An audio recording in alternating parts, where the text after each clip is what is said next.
Hi there, my name is Tom Scott. I am Director and Head Coach at Audacia Admissions Advisory. The purpose of this video is to answer some of the many questions that prospective candidates for MBAs, LLMs, doctorates, master's programs around the world have at this very troubling time with the coronavirus outbreak. The visa question is an excellent question, and my honest answer is I think it's still too early to tell. Speaking with different directors of schools in the UK and the US, the opinion is that they're still very keen to keep moving forward with international students. While embassies and consulates are closed and the visa process is taking longer than usual at the moment, they're confident that at some point this sort of logjam will stop and become unblocked, and that things will be able to move forward sooner rather than later.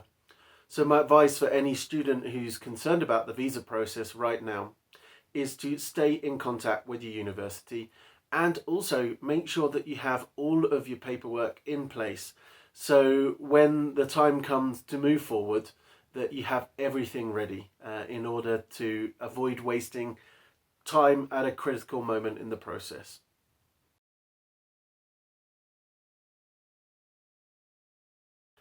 An excellent question, and I really hope the answer to it is no. We're still too early in the process of the COVID outbreak to really know what's going to happen. Nobody knows whether the borders to the US or the borders into Europe are still going to be closed later on in the year. So we're monitoring this situation closely, but based on the conversations I've had until now, there's absolutely no talk of cancelling master's programs. In terms of postponing them, there's a little bit of talk about that, but really it's all hypothetical still at this stage. We just cannot tell until we know more about how this outbreak is going to affect global travel.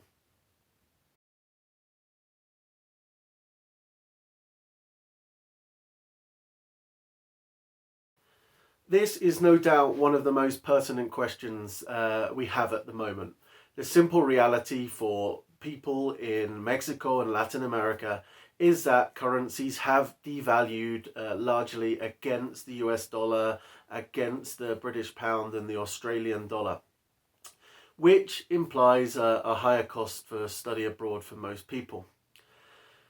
Our advice in this situation is it is what it is, but it is certainly not the end of the road. There's no way to change the exchange rates. They're going to do whatever they do based on the market conditions.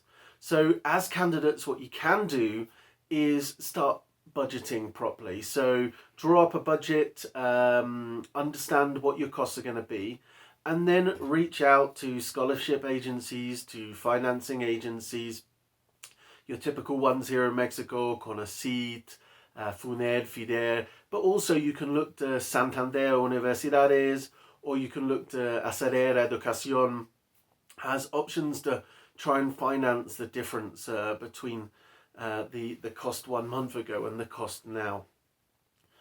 At the end of the day, this cost is going to affect people dramatically, but the most important thing is that you take proactive steps to ensure that you do understand how much money you have, what it's going to cost you at what stage, and what your costs of living are going to be. And remember that it is an investment. Sure, it's a huge investment to make, but the ideal is that in your future, you'll be able to come back to a job market where you can make more money, have more senior positions in companies, and essentially reap the benefits of your higher education.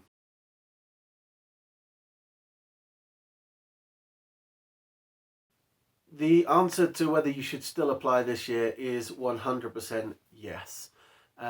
Talking with different admissions teams, the message is clear. We're still open for business. Please keep applying. Some universities, especially MBA programs that were moving into round 3, have already extended round 3 deadlines to enable more candidates. When you check these deadlines, one recommendation I would make is check what are the regulations for international students, because while it's easy to extend for national students who don't require visas, for international students it's not always as straightforward. But right now, full steam ahead, we're still working with a large pool of candidates here at Audacia who are applying either round 3 or applying to the later dates in the UK, in Australia and Canada as well. So don't stop, keep moving for your dream, and I'm sure at some point soon everything will become very, very clear for how the process will work and which dates courses are going to start.